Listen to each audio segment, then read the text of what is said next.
నేటి ప్రజాపక్షం ప్రతిక్షణం ప్రతి వార్త మీకోసం. ప్రధానమంత్రి మోదీ విశాఖపట్నం పర్యటన విజయవంతం చేద్దామని రాష్ట్ర హోంమంత్రి వంగలపూడి అనిత అన్నారు. ఈ నెల 8వ తేదీన ప్రధాని విశాఖపట్నం రానున్న నేపథ్యంలో పాయకరావుపేట నియోజకవర్గ కూటమి నేతలు అధికారులతో నక్కపల్లి మండలం సారిపల్లిపాలెం మంత్రి స్వగృహం వద్ద సమావేశం నిర్వహించారు.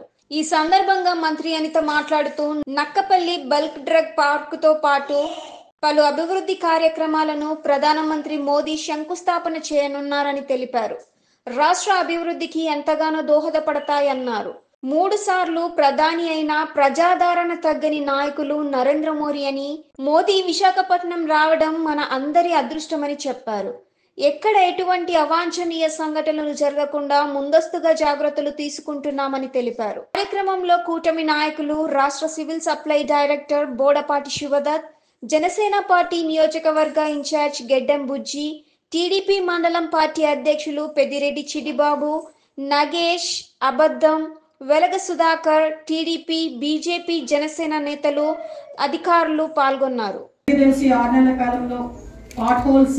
మనం అన్నీ కూడా అంటే ఆర్ఎండ్బి డిపార్ట్మెంట్లో ఉన్న పార్ట్ హోల్స్ అన్నీ కూడా మనందరం కూడా కూర్చాలి, గొంతుకులు రేట్లు గుంతలు లేని రోడ్లు ఉండాలి అని గౌరవ సీఎం గారు చెప్పడం, వాటితో పాటు గౌరవ పవన్ కళ్యాణ్ గారి నాయకత్వంలో, డిప్యూటీ సీఎం పవన్ కళ్యాణ్ గారి నాయకత్వంలో పంచాయతీరాజ్ డిపార్ట్మెంట్ నుంచి ప్రతి పంచాయతీలోని కూడా రోడ్లు వేయాలి, డ్రైన్లు కట్టాలి అని ఒకే ఒక ఉద్దేశంతో సుమారుగా ఈ 6 నెలల కాలంలో నాకు తెలిసి 30 కోట్ల పైన ఈ నియోజకవర్గానికి పంచాయతీలకు సంబంధించిన సందర్భం.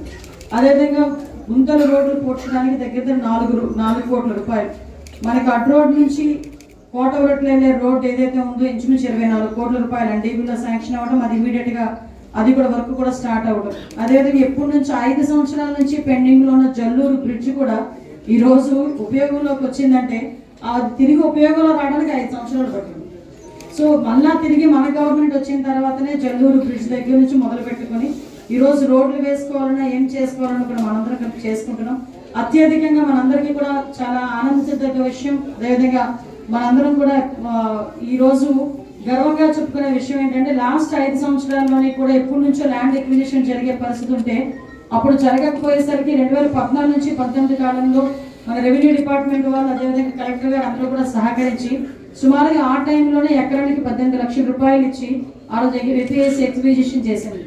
దగ్గర 4600 ఎకరాలు ఆ రోజు ఏపీఎస్సీ ఎక్విజిషన్ చేస్తే తర్వాత వచ్చిన 5 సంవత్సరాల కాలంలో వాళ్ళు కనీసం ఒక చిన్న శంకుస్థాపన రాయి కాదు కదా, ఒక కంపెనీ తీసుకొచ్చిన పాపాన్ని కూడా పోలేదు.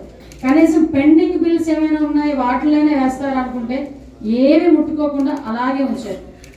నిజంగా 5 సంవత్సరాల్లో కూడా కనీసం వాళ్ళు ఇప్పుడు జరుగుతున్న ఈ బల్క్ డ్రగ్ పార్క్నే కనుక ఆ రోజు రెడీ చేస్తుంటే ఈ రోజు కొన్ని కంపెనీలు వచ్చాయి.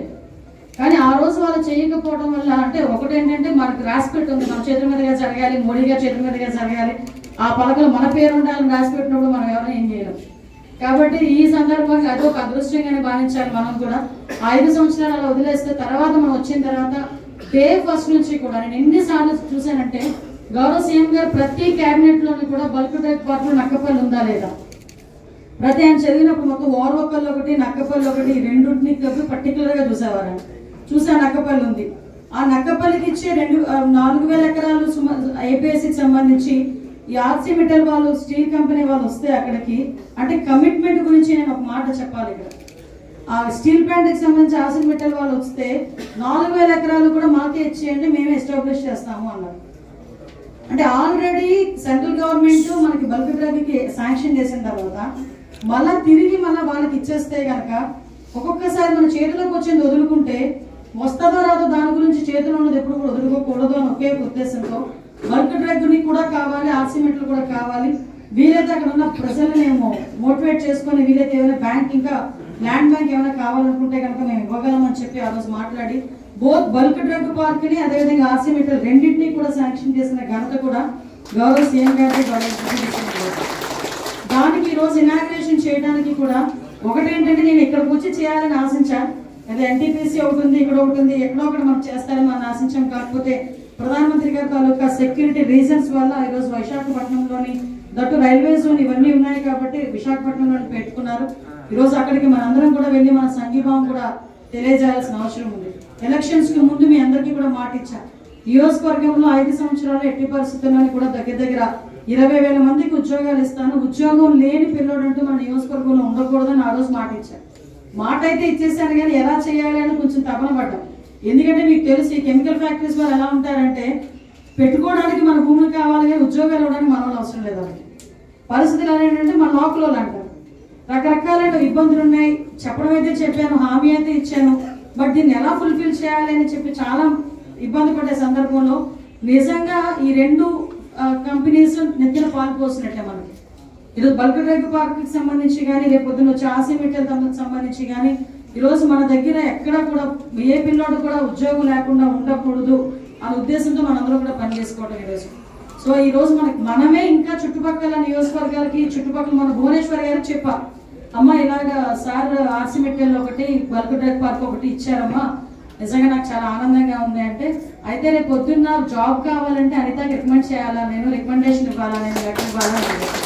నిజంగా నేనన్నా అమ్మ అపాయింట్ ఇవ్వని చెప్పండి చాలు, మీతో పని నేను తీసుకుంటా అంటే, ఏదైనా ప్రొసీజర్ ప్రకారమే జరగాలి, అక్కడ నువ్వు ఉన్నావు, నీకు నేను రికమెండ్ చేయాలి, ఆ రోజు గురించి నేను వెయిట్ చేస్తున్నానని అంత పెద్దవాడు ఆ రోజు మాట్లాడు. అంటే ఈ రోజు మనమే 10 మందికి